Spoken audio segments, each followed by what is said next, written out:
Kanchipuram వకుడా silks. నాణ్యత మా ప్రాధాన్యత. మదీనాగూడ, మియాపూర్, హైదరాబాద్ లో త్వరలో శుభారంభం.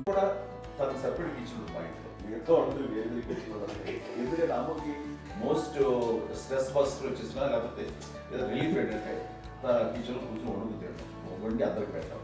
ఇప్పటికీ కళ్యాణ్ బాబు అక్కడక్కడ తిరిగేసి ఎక్కడో చేసి నిరసన చేసి అన్ని రకాలు చేసి వస్తే అమ్మకి చాలా జాలి. ఆడేదో ఇంక మేము గుడ్లా కష్టపడుతున్నాం కానీ ఆడి ఎంతలో వెళ్ళేదో మీ టీవీలో వాటిలో అది ఎక్కువగా చూపించేసరికి వాడే కష్టపడతారు, మేము కష్టపడలేదు ఫీల్ అమ్మకి. అందులో వాడు రాగానే ఎలా వచ్చావా అని అమ్మ ఎక్కడ కళ్యాణ్ బాబు అంటే ముందు అమ్మను కానీ ఎక్కడ కళ్యాణ్ బాబు తను ఎక్కడ ఉంటాడు ఏ ఉంటాడు తెలుసు. అది తెలిసిన తర్వాత ఎక్కడ తను వాడికి ఇష్టమైన బిర్యానీ అవి చేసి చక్కగా పంపించి అన్నీ చేస్తుంది.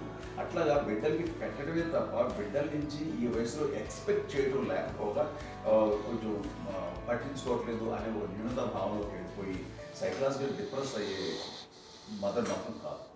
ఆ రకంగా మాకందరికీ భరోసా. మేము కూడా పెద్ద అయినా బిడ్డలు వాళ్ళ ప్రవృత్తి ఉద్యోగ రీత్యా వాళ్ళ వృత్తి రీత్యా వాళ్ళు దూరం అయిపోయి మనల్ని చాలా కమ్యూనికేషన్ గ్యాప్ వచ్చినా సరే బిడ్డలు నాకు దూరం అయిపోయి పట్టించుకోవట్లేదు. ఇలాగే చూసావా వెళ్ళి ఎంత ఇదిగా వదిలేయేవాళ్ళు గురించి ఇప్పుడు ఏమైపోయానో అన్న ఇంత కించెత్ బాధపడలేదు వాళ్ళకి అంటూ నెగిటివ్ సైడ్ ఆలోచించే విధానం లేనే లేదు.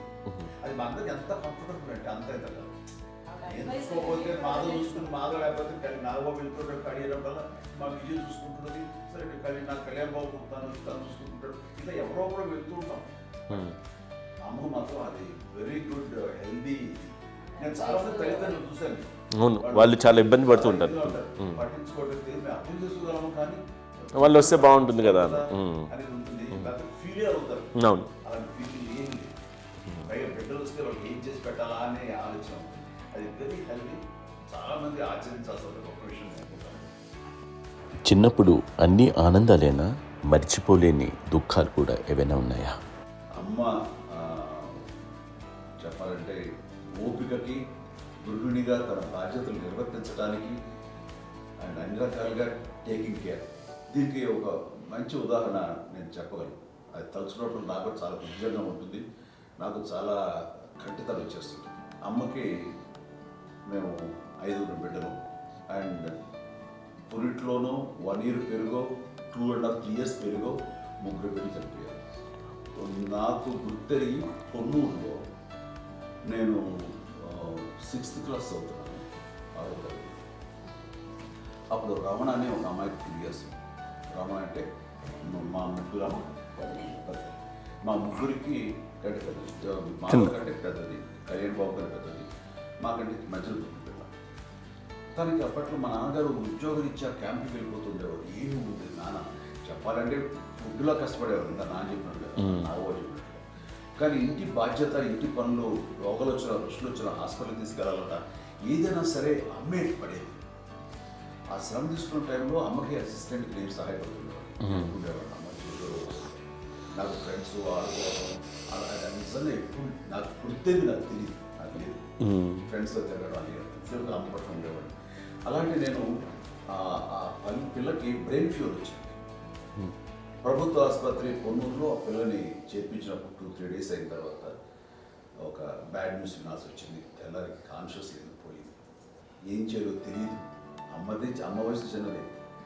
ఇద్దరు తీసుకుని ఆ బిడ్డని నేను ఒళ్ళో పెట్టుకుని శవాన్ని, డెడ్ బాడీని రిక్షాలో ఇంటికి వెళ్ళాలి. ఇప్పటికీ నాకు గుర్తు ఆ విజువల్స్.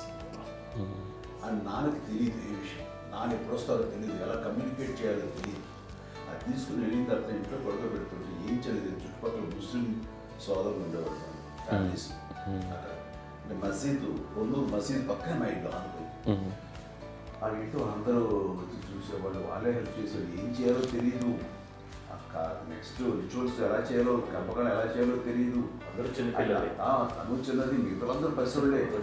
సో అలాంటి పరిస్థితుల్లో కమ్యూనిటీ వచ్చి చుట్టుపక్కల వాళ్ళు వీళ్ళు వచ్చి చేయాల్సిన కార్యక్రమాలు చేశారు.